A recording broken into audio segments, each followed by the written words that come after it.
So I've always considered myself pretty average, just not really anything special about me. I just figured that I was doing what I was supposed to be doing and making the best with the hand that I had been dealt. And the more and more that I talk to people, the more I get this reaction of, I would have never guessed, or really? And how did you got here? I mean, based on where you came from. So their biggest thing is the perception of who I am now, but what they didn't see was the journey that came with where I am now. And so when people look at me, they see this successful businesswoman who is happy with what she does. She probably has a great education to back up that position. And I've been a successful mother and raising 3 amazing young women. I still have 1 left at home. And, I go to church and appear to have it all together.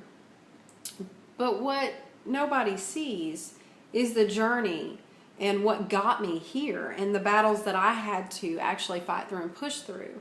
Nobody sees someone who's the product of a young 15-year-old mother. No one sees someone who never knew who their biological father was. No one sees the young woman who lost the only father she was given at the age of 15 due to being shot.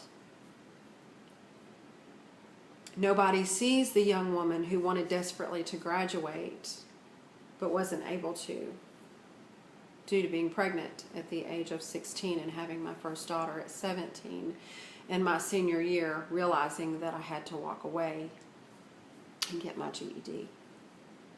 The highest level of education has been community college. Life was full of a bunch of choices, making decisions and pushing through and knowing that there had to be more. And I'm telling you this to tell you that you control your own destiny. You control who you are.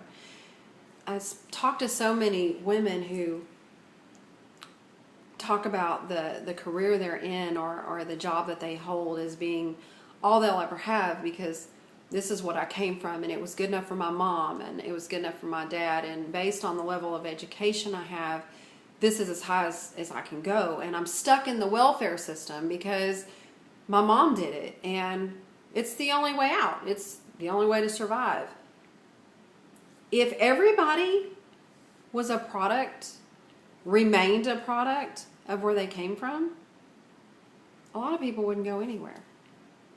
You don't have to have a great education.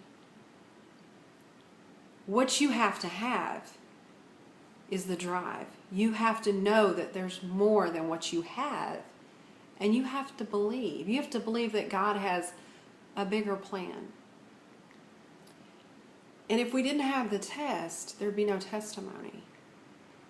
So instead of asking the questions, why me?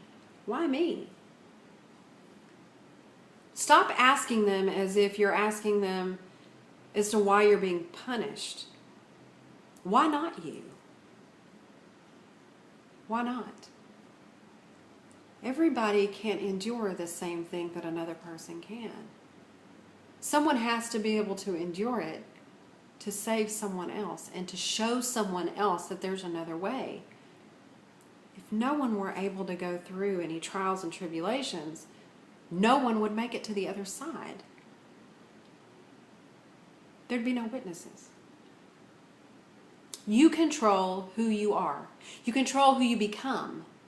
And that model inevitably controls who your children become. So get out of the mindset that where you are is as far as you can go based on where you came from, based on the hand that you were dealt. Because statistics say I should be an alcoholic. Statistics say I should be holding a dead-end job. Statistics say I should still be living in a trailer park. If I were a statistic, I wouldn't be having this conversation with you today. So I hope this blesses somebody.